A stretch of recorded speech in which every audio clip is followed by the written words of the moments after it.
সাহাব দাওয়াখানা। আসসালামু আলাইকুম ওয়া রাহমাতুল্লাহি ওয়া বারাকাতুহু। স্বাগত সকল দর্শক বিন্দুকে সাহাব দাওয়াখানার পক্ষ থেকে, এবং ধন্যবাদ জ্ঞাপন করছি সাহাব দাওয়াখানার সকল সদস্য যারা সাহাব দাওয়াখানাকে ফলো করছেন। তাদেরকে সবাইকে আন্তরিক শুভেচ্ছা ও ভালোবাসা, এবং যেনারা ইউনানি ও আয়ুর্বেদিক ও ঘরোয়া উপায়ে নিজেকে সুস্থ রাখার বিষয়গুলি জানতে চান, তারা অবশ্যই ফলো করবেন সাহাব দাওয়াখানা। الحمد لله نحمده ونستعينه ونستغفره ونؤمن به ونتوكل عليه ونعوذ بالله من شرور أنفسنا ومن سيئات أعمالنا. من يهده الله فلا مضل له ومن يضلله فلا هادي له، ونشهد أن لا إله إلا الله وحده لا شريك له، وأشهد أن محمدا عبده ورسوله. أما بعد، فإن خير الحديث كتاب الله، وخير الحديث حديث محمد صلى الله عليه وسلم، وشر الأمور محدثاتها، وكل محدثة بدعة، وكل بدعة ضلالة، وكل ضلالة في النار. أعوذ بالله من الشيطان الرجيم. بسم الله الرحمن الرحيم. يا أيها الذين آمنوا اتقوا الله حق تقاته ولا تموتن إلا وأنتم مسلمون. يا أيها الناس اتقوا ربكم الذي خلقكم من نفس واحدة وخلق منها وزوجها وبث منهما رجالا كثيرا ونساء، واتقوا الذي تساءلون به والأرحام إن الله كان عليكم رقيبا. يا أيها الذين آمنوا اتقوا الله وقولوا قولا سديدا يصلح لكم أعمالكم ويغفر لكم ذنوبكم، ومن يطع الله ورسوله فقد فاز فوزا عظيما. أما بعد، فأعوذ بالله من الشيطان الرجيم. بسم الله الرحمن الرحيم. وقال الله تعالى في القرآن المجيد والفرقان الحميد: إذا بشر أحدهم بالأنثى ظل وجهه مسودا وهو كظيم. وقال النبي الكريم صلى الله عليه وسلم: إن الله حرم عليكم العقوق الأمهات إلى الآخر. শ্রদ্ধেয় অত্র এলাকার মুসল্লিবর্গ, উপস্থিত বয়োজ্যেষ্ঠ বয়োকনিষ্ঠ ভাতৃবৃন্দ, পর্দার আড়ালে মা ও বোনেরা, সর্বপ্রথম সে মহা রব্বুল আলামিনের প্রশংসা, যিনার কৃপায়, যিনার দয়ায়, যিনার মেহেরবানি আজ আমরা এই পবিত্র জুমায় একত্রিত হতে পেরেছি। তাই সংক্ষিপ্তে একটি বাক্যের মধ্যে বলে থাকি আলহামদুলিল্লাহ।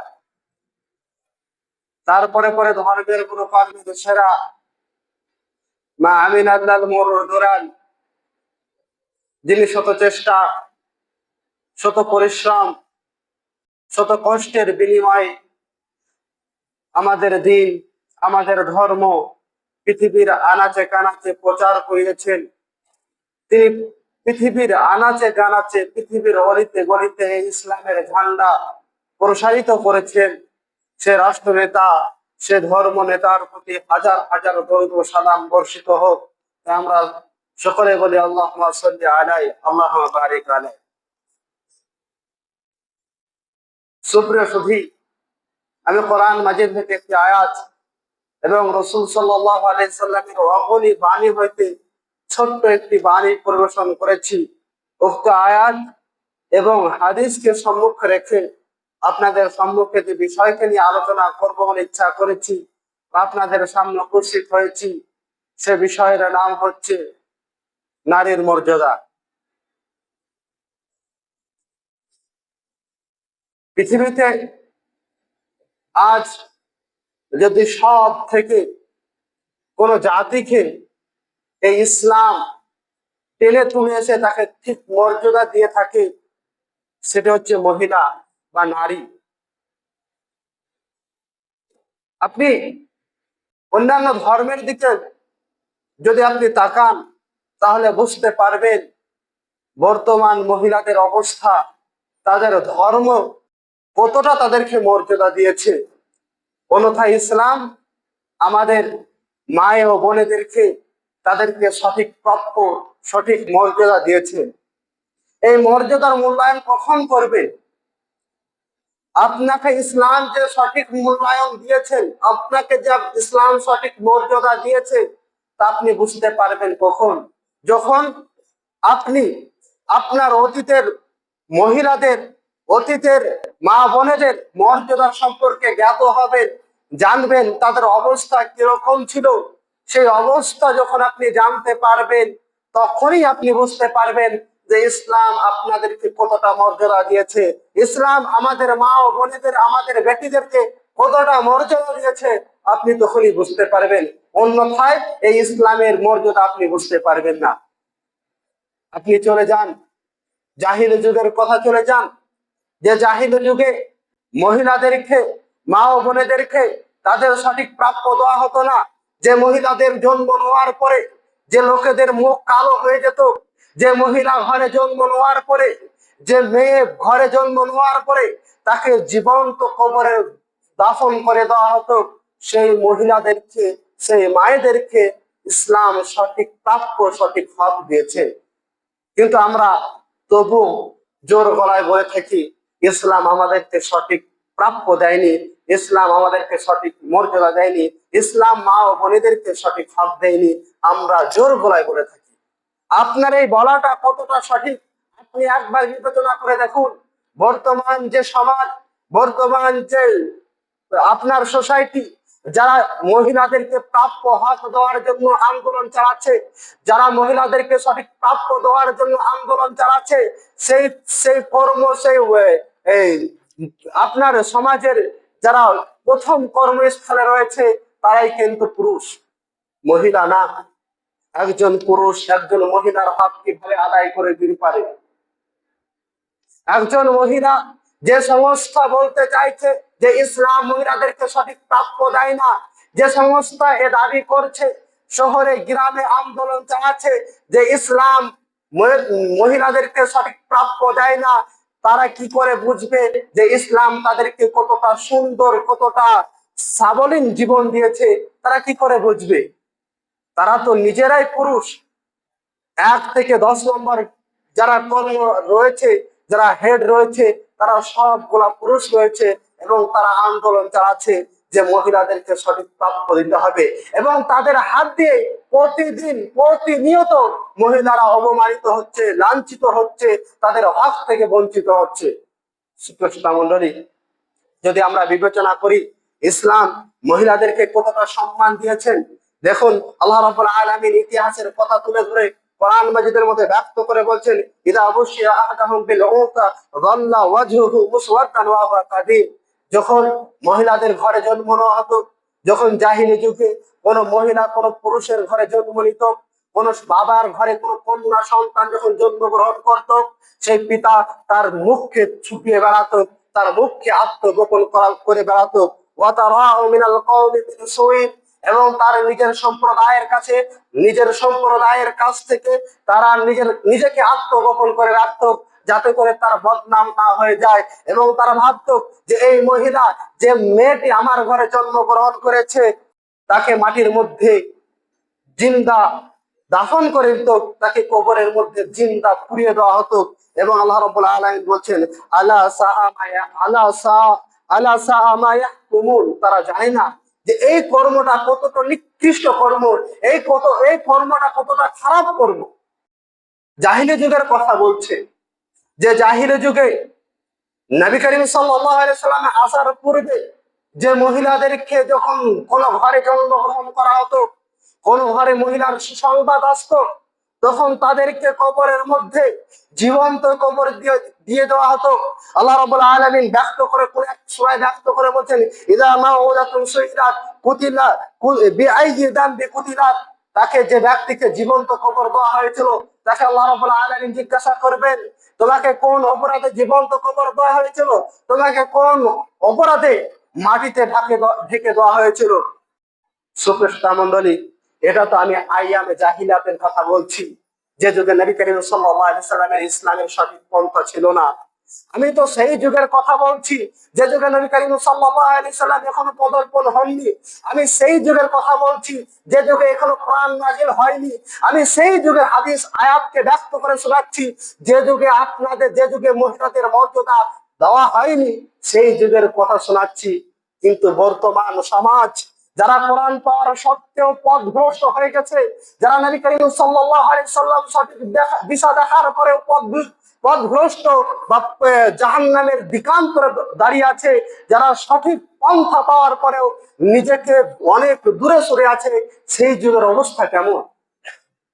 সুপ্রিয় মন্ডলী, এই যুগ এমন একটি যুগ যারা মিথ্যা, যারা অল্প কিছু সুখের জন্য নিজের সন্তানকে বন্ধ করে রাখছে, যারা অবৈধ সম্পর্ক করার পরে, নিজে অবৈধ সন্তান পেটে আসার পরে সেই সন্তান নষ্ট করছে, যারা সন্তান নিবে না বলে ইচ্ছাকৃত হোক অনিচ্ছাকৃত হোক পেটে সন্তান এসেছে, সেই সন্তানকে নষ্ট করছে, তারা সেই একই ক্যাটাগরির।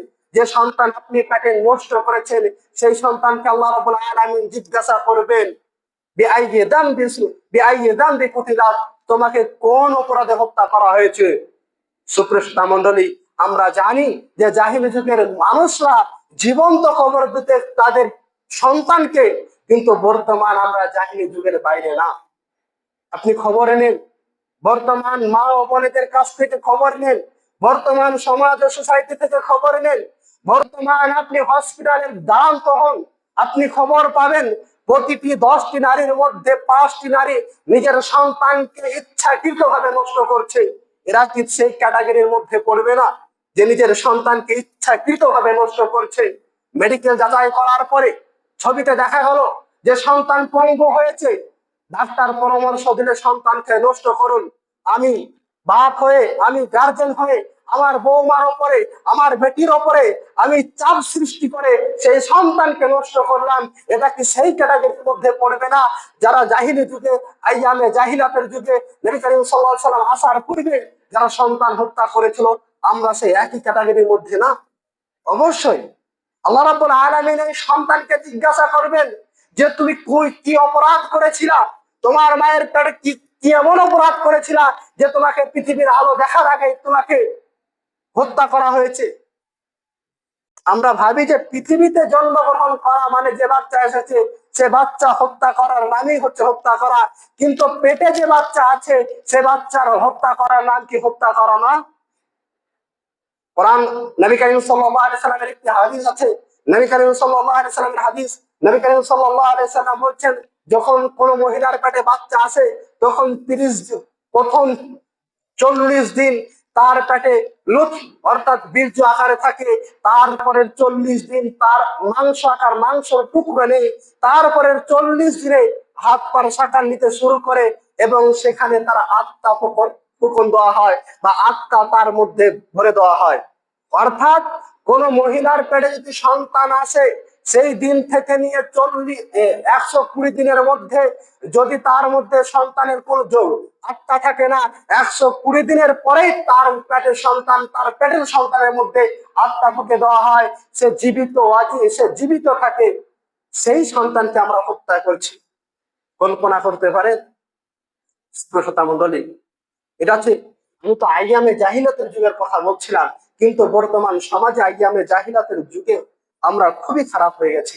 নবী করিম সাল্লাল্লাহু আলাইহি সাল্লামের একটি হাদিস, নবী করিম সাল্লাল্লাহু আলাইহি সাল্লাম বলছেন, ইন্নাল্লাহা হারামা আলাইকুমুল উকুকুল উম্মাহাত।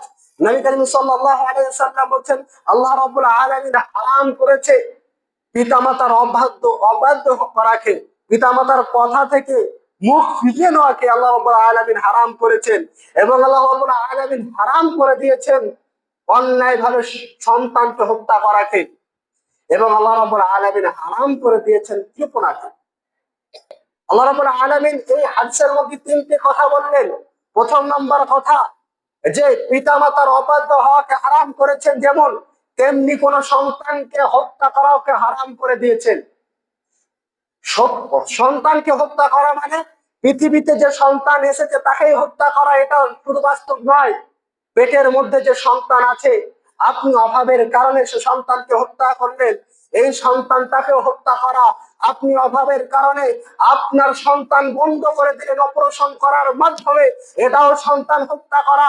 আপনি অপারেশনের মাধ্যমে সন্তান নেব না বলে আপনি ডাক্তারের কাছে সার্জারি করে আপনার নাড়িকে কেটে দিচ্ছেন, এটাও কিন্তু এক প্রকারের সন্তান হত্যা করা। আমরা শুধু ভাবি পৃথিবীর মধ্যে যে সন্তান এসেছে, পৃথিবীর মধ্যে যে সন্তান আমার সামনে চোখের সামনে চলাফেরা করছে, সেটাই হত্যা করাকে হত্যা করা। কিন্তু আমাদের পেটে যে সন্তান আসার জন্য যে ব্যবস্থা আল্লাহ রাব্বুল আলামিন রেখেছেন, সেই ব্যবস্থাকে আমরা হটে ফেলছি, আমরা সেই ব্যবস্থাকে বন্ধ করে ফেলছি, সেটা কি সন্তান হত্যা করা নয়? সেটাও কিন্তু এক প্রকারের সন্তান হত্যা করা। আপনি জানেন না যে আপনার রিজিক আল্লাহ রাব্বুল আলামিন দেন, আপনার সন্তান যখন আসবে তার ভাবনা আপনি নেন, আপনার থেকে আল্লাহ রাব্বুল আলামিন 70 গুণ বেশি আপনার ভেবে থাকে।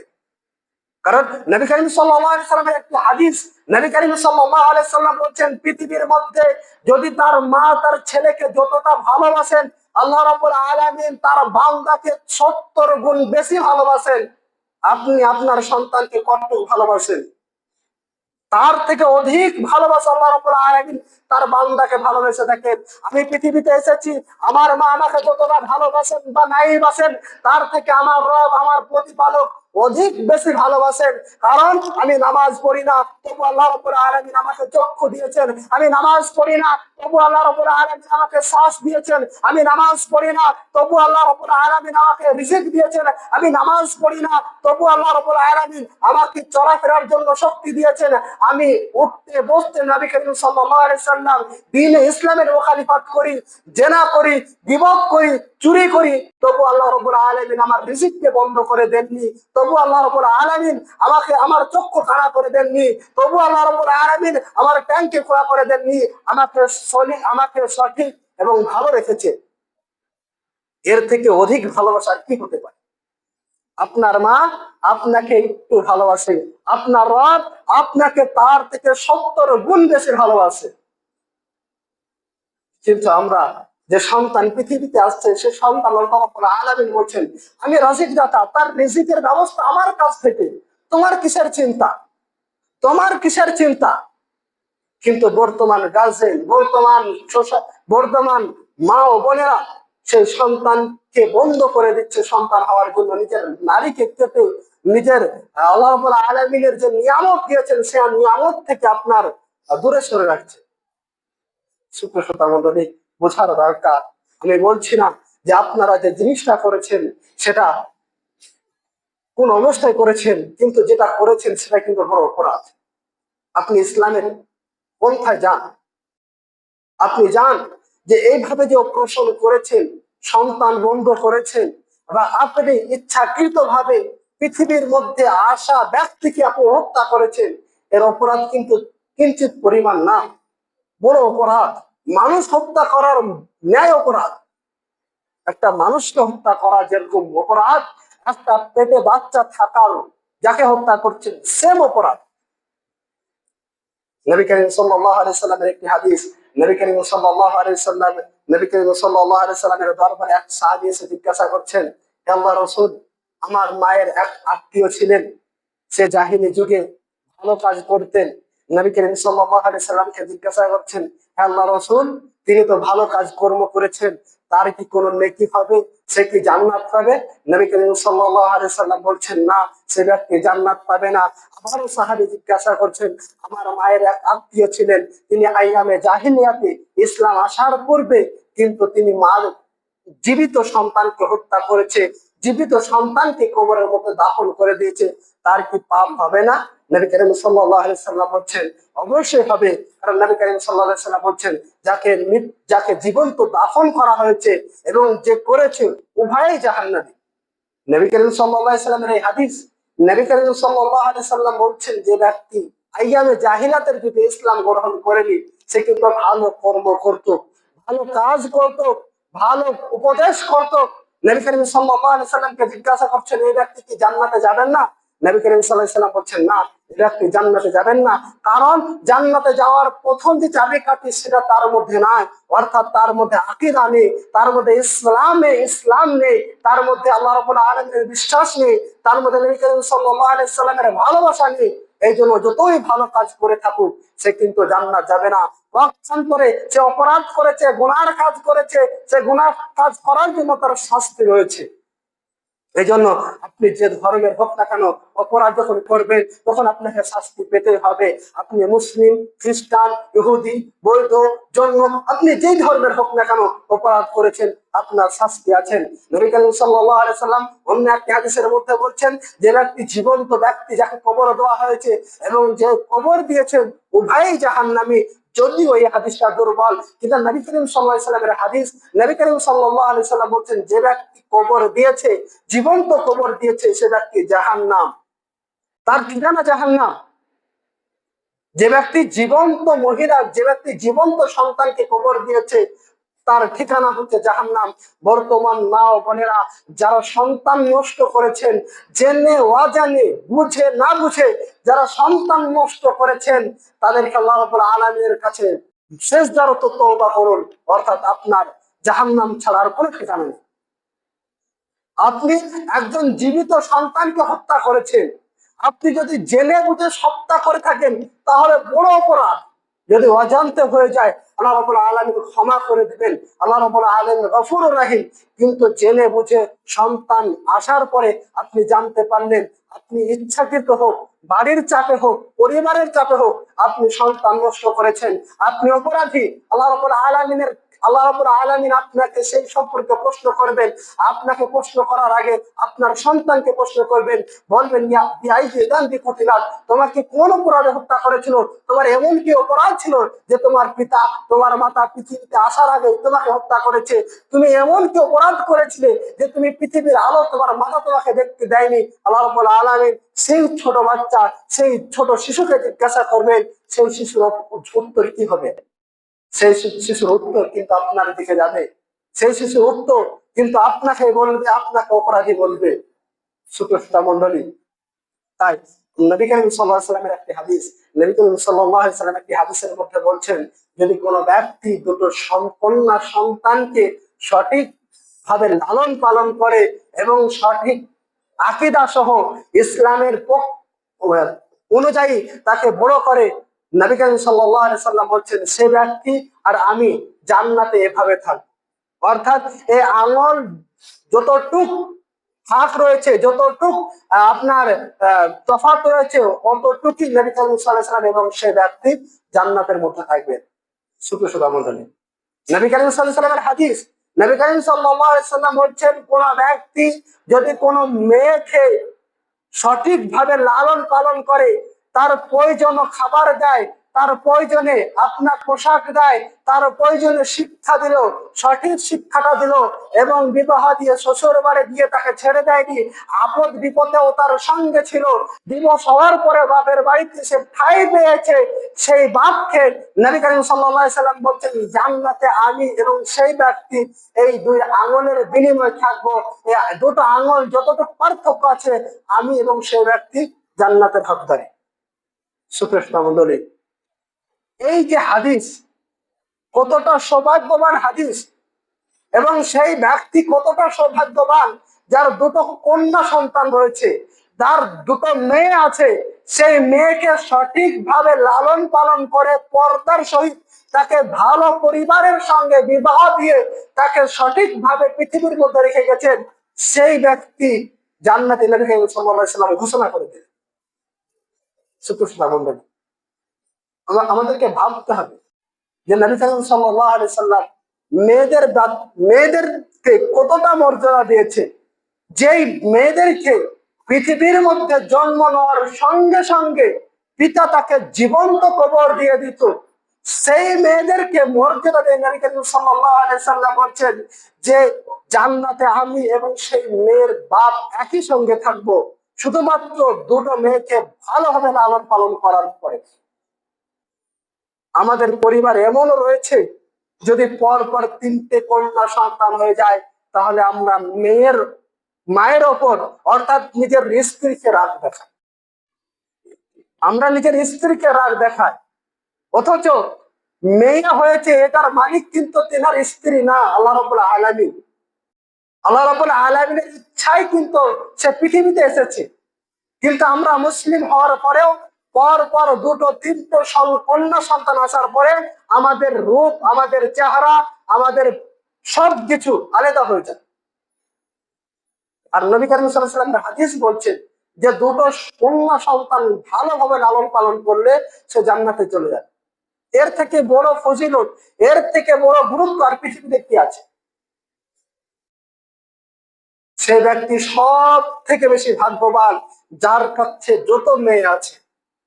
আর আমি এটাও একটি লক্ষ্য করে দেখেছি, আল্লাহ রাব্বুল আলামিন যাকে মেয়ে দিয়ে পূর্ণ করেছে, আল্লাহ রাব্বুল আলামিন পৃথিবীর মধ্যে তাকে সুখ দিয়েছে। আমি খেয়াল করেছি, আমি দেখেছি বেশিরভাগ যারা আল্লাহ রাব্বুল আলামিন যাদেরকে বুক ভরে সম্পদ দিয়েছেন তাদের পর পর 3-4টে মেয়ে আছে। আমি খেয়াল করে দেখেছি আল্লাহ রাব্বুল আলামিন তাদেরকে অধিক ভালোবাসে। কিন্তু সেই ভালোবাসার মর্যাদা আমাদেরকে রাখতে হবে।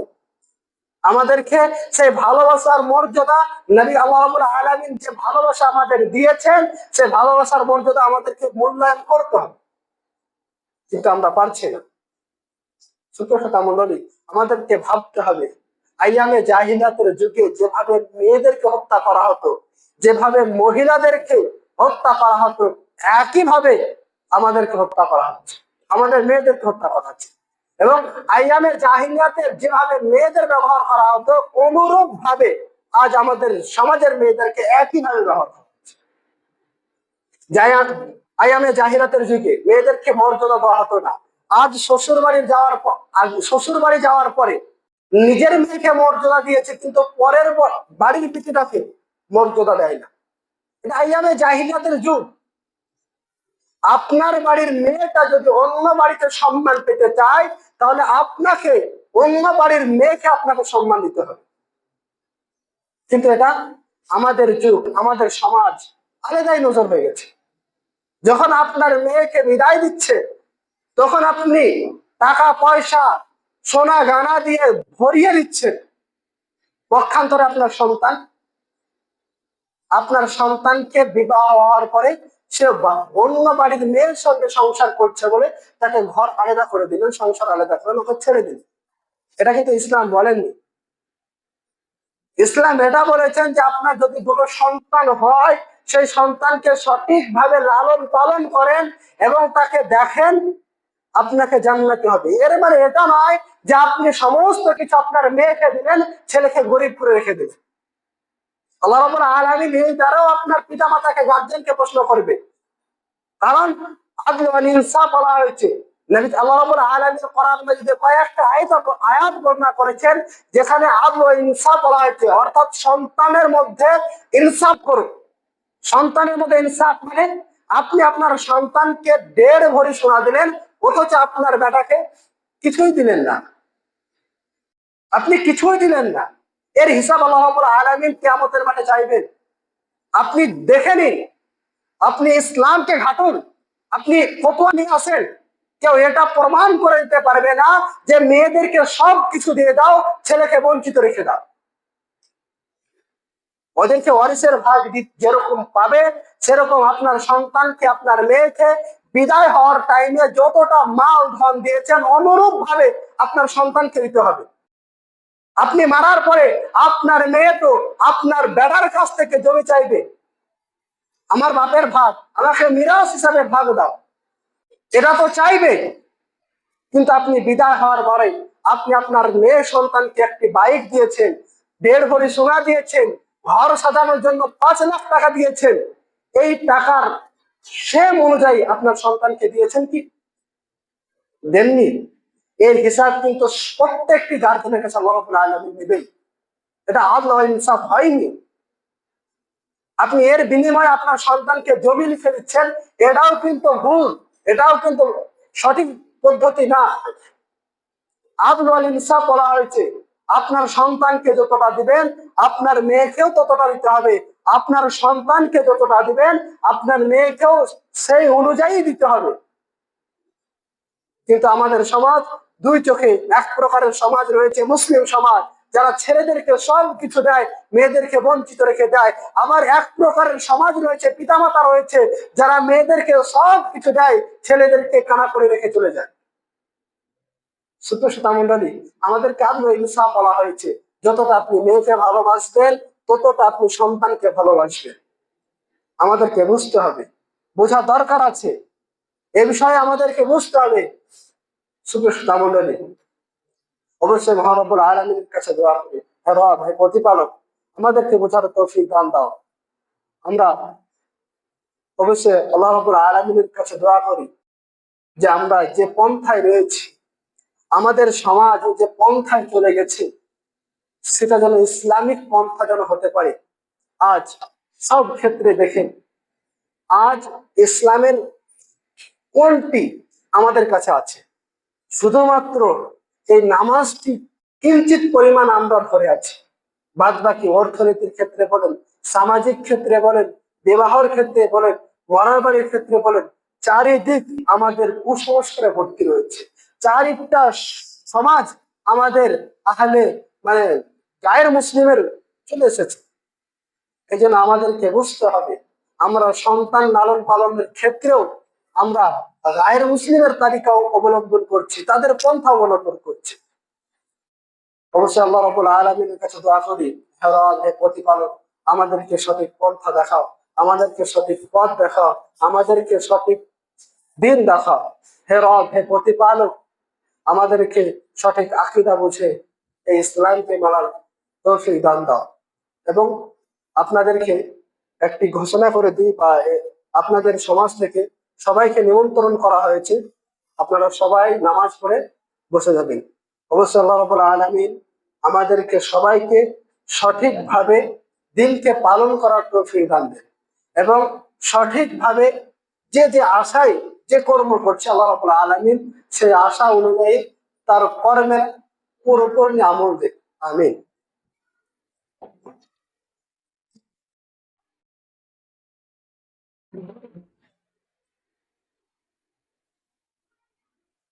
إن الحمد لله وحده والصلاة والسلام على من لا نبي بعده، أما بعد، فأعوذ بالله من الشيطان الرجيم. بسم الله الرحمن الرحيم.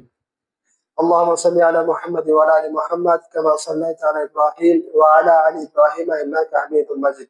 اللهم بارك على محمد وعلى آل محمد كما باركت على إبراهيم وعلى آل إبراهيم إنك حميد مجيد. ربنا تقبل منا إنك أنت السميع العليم.